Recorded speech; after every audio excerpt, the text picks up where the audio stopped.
আসসালামু আলাইকুম ওয়া রাহমাতুল্লাহ। আলহামদুলিল্লাহি ওয়া কাফা ওয়া সালামুন আলা ইবাদিহিল্লাযিনা ইসতাফা, আম্মা বা'দ।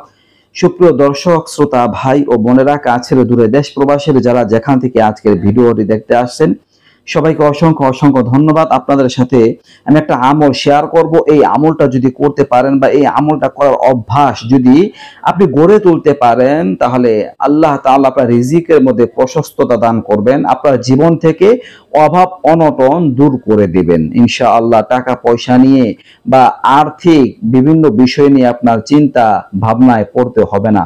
আল্লাহ তাআলা আপনার উপার্জনের রাস্তা খুলে দিবেন আর এই দিক দিয়ে তিনি বরকত দান করবেন ইনশাআল্লাহ। দর্শক, আল্লাহ তাআলা কোরআনে কারিমের সূরা সাবা 39 নম্বর আয়াতের মধ্যে বলেন, ওয়ামা আনফাকতুম মিন শাইইন ফাহুয়া ইউখলিফু ওয়া হুয়া খায়রুর রাযিকিন। আল্লাহ তাআলা বলতেছেন, আর তোমরা যা কিছুই আল্লাহর জন্য ব্যয় করো, আল্লাহর রাস্তায় খরচ করো, আল্লাহ তাআলা এর প্রতিদান দিবেন। ওয়া হুয়া খায়রুর রাযিকিন, আর তিনি উত্তম রিজিক দাতা। মানে আল্লাহর রাস্তায় খরচ করলে, আল্লাহর রাস্তায় ব্যয় করলে আল্লাহ তাআলা রিজিক দান করবেন, রিজিক বাড়িয়ে দিবেন। এরপরে দর্শক, হাদিসের মধ্যে বলা হয়েছে, বুখারী শরীফের মধ্যে আসছে, হাদিসটা বুখারী শরীফের 1442 নম্বর হাদিস। দর্শক, রাসূল সাল্লাল্লাহু আলাইহি ওয়াসাল্লাম বলেন যে প্রতিদিন সকালে দুইজন ফেরেশতা জমিনে অবতরণ করেন।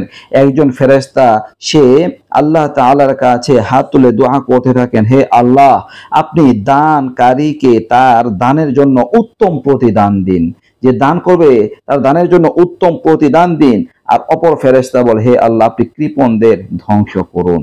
তাহলে দর্শক, হাদিসের মধ্যে বলা হয়েছে যে ফেরেশতারা দানকারীদের জন্য দোয়া করতে থাকেন। প্রতিদিন সকালে এসে সন্ধ্যা পর্যন্ত দোয়া করেন, যারা দান করবে আল্লাহ আপনি এর বিনিময়ে উত্তম প্রতিদান দিন, আর যারা কৃপণ হবে তাদেরকে ধ্বংস করুন। তো দর্শক, বুঝতেই পারলেন আয়াত ও হাদিসের আলোকে দান করার দ্বারা, সদকা করার দ্বারা আল্লাহ তাআলা রিজিক বাড়িয়ে দেন। আপনি যদি অভ্যাসটা গড়ে তুলতে পারেন, প্রতিদিন আপনি যখন ঘর থেকে বের হবেন, আপনার সাধ্য মোতাবেক 10 টাকা, 20 টাকা, 30 টাকা, যত টাকা আপনি পারেন গরিব অসহায়দের মাঝে দান করুন, সদকা করুন, প্রতিনিয়ত করার অভ্যাস গড়ে তুলুন।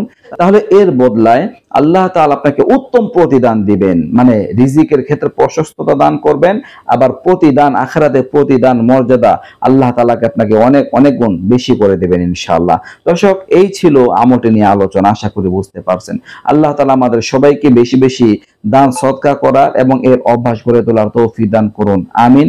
এই ছিল গুরুত্বপূর্ণ বিষয়টি নিয়ে আলোচনা, আশা করি বুঝতে পারছেন। ভিডিওটা বন্ধুদের সাথে শেয়ার করে দেন। নিত্য নতুন আরো আলোচনা পেতে সবাই পাশে রাখবেন। আজকে পর্যন্ত, আসসালামু আলাইকুম ওয়া রাহমাতুল্লাহ।